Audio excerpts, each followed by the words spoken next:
Հարգելի Ֆրան TV հետևորդներ, այս պահին մենք կխոսենք համահայկական ճակատ շարժման անդամ Ռուզաննա Ստեփանյանի հետ։ Տիկին Ստեփանյան, օրեր առաջ մեր հաղորդման շրջանակներում դուք անդրադարձել եք Չկալովկա գյուղում տիրող աղետալի վիճակին, մասնավորապես բրուցիլոզի տարածմանը։ Գյուղը կարանտինի մեջ էր։ Հիմա ինչ իրավիճակ է գյուղում։ Շնորհակալություն, այո, հիշեցնեմ, որ մեկ շաբաթ առաջ ահազանգով մենք գտնվեցինք Չկալովկա համայնքում եւ պարզեցինք, որ 3 ամիս գյուղը ապրում է իսկապես աղետի մեջ։ Նախ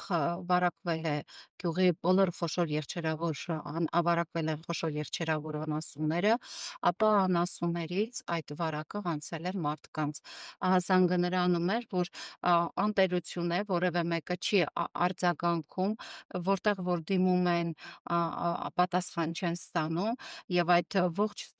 ծախսերը, վնասը մնացել էր գյուղի բնակիչների վրա, իսկ մարդկանց բուժման ծախսը ես որքան ինձ փոխանցեցին, բավականին ծախսատար էր եւ որևէ մեկը անգամ արյան անալիզները անվճար չէին անում, նույնիսկ ասում են, որ գյուղացիների մեծ մասը այլևս ձայն չի բարձրացնում, տանը փակվել է, որովհետեւ ոչ են է գնան հիվանդանոց դիմեն, ասում են Տարեկ Դավիթյանց կենտրոնում անպայման ձեր անալիզները հանձնեք, տարբեր հարթակներում այս հարցը բարձրացրեցի, տարբեր լրատվամիջոցներում նաև բարձրացրեցի եւ ահա այսօր ես նորից Չկալովկա համայնքից զանգ ստացա, որ առողջապահության նախարարությունից են կապնվել իրենց հետ եւ այսօր վաղ առավոտից բնակիչներին հորդորել են սուրճ չխմեն, ջուր չխմեն, հաց չուտել, որպեսզի սկսեն արյան անալիզներ վերցնել։ Մինչ այս պահը ես ձեզ մոտ հարցազրույցի գալուց առաջ էլ կապ հաստատեցի, ասացին, որ առավոտյան ժամը 9-ից արդեն սկսել են մարդկանց անալիզներ վերցնել եւ անալիզները արդեն բացարձակ ջրի է։ Հիմա ես ուզում եմ հարց տալ առողջապահության նախարարությանը, այդ ինչպես եղավ, որ դուք հիմա որոշեցիք, ճիշտ է, դուք ձեր տեղում նստած եք, ձեզ թվում է ձեր խնդիրները ձեր փոխարեն մենք պետք է լուծենք, մենք չենք զլանում խնդիրներ գնալ, տեսնել, մարդկանց հետ զրուցել,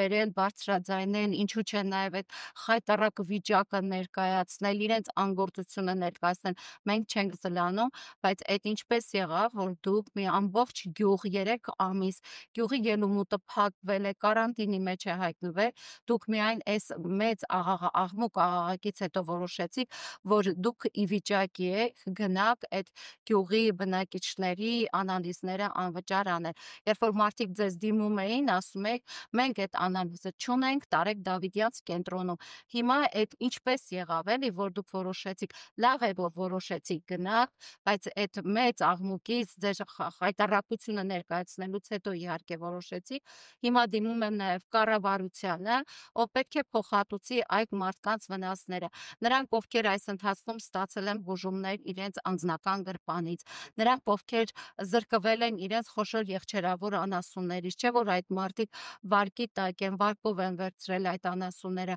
Հիմա դիմում եմ արդեն կառավարությանը, ով պետք է այդ վնասը հատուցի այդ մարդկանց։ Գեղարքունիքի մարզպետին եմ դիմում, ինչու մինչև հիմա որևէ անգամ դուք ոտք չէիք դրել այդտեղ, գնացեք վնասի գույքագրում արեք եւ տեսեք այդ մարդկանց վնասը ի վերջո ով է փոխհատուցելու։ Մենք ոչ միայն Չկալովկա համայնք ենք գնացել, գնում ենք երեք մեր կուսակիցները, շարժման անդամները արմավիրում էին, համայնքական ճակատշարժման առաջնորդ Աշակ Կարապետյանի հանձնարարականով լինելու ենք հանրապետության ողջ տարածքում, զրուցելու ենք մարդկանց հետ, գույքագրելու ենք բոլոր խնդիրները, հավաքագրելու ենք, ինչպես նաև ներկայացնելու ենք մեր ծրագրերը եւ այդ խնդիրները հավաքագրելուց հետո դրանց լուծումները համալրելու են մեր ծրագրային դրույթները, որպեսզի մենք կարողանանք նման իրավիճակներում այս իշխանությանը համապատասխան տեղն ուղարկելուց հետո նման իրավիճակներում կարողանանք մարդկանց այս խայտառակ վիճակում ինչպես սրանք են անում, այդ վիճակները որևէ պարագայում, որևէ համայնքում, որևէ մարզում չլինի։ Տիկին Ստեփանյան, գյուղում այժմ ելումուտը արգելված է։ Անցած շաբաթ ես որ գնացի, այո, ինձ ասացին, որ ելումուտը փակ է, այդպես է ասվել, դե որովհետև բոլորը հիվանդ են, հիմա ինչքան շատ շփում լինի, այնքան պետք է այդ մեկը իր կաթնամթերքը մի ձևով կփորձի իրացնել, մյուսը այդ ձև այդ հիվանդությունը կտարածվի, ինքը բավականին վտանգավոր հիվանդություն է, այդ թվում եւ մարդկանց համար եւ բավականին երկար տեսեք այնտեղ մի կին կար, այսօր որ խոսում է իր հետ, ասաց որ արդեն ամիս ու կես է ինքը ամեն օր դեղորայքային բուժում է ստանում սրսկման տեսքով եւ դեռ ապակինման նշաններ չի տեսնում, որpիսի մարդիկ այսպես ամիսներով բուժում չստանան, այո, միայն այդ պարագայում ճիշտ է որ պետք է գյուղի ելումուտը խստացվի, որպիսի չտարածվի, բայց ոչ թե փակել ու ասել մենք գնանք մեր տներով, մեր պատավատներով, մեր գործուղումներով դուք այդտեղ փակված մնացեք, դա ամոթ է։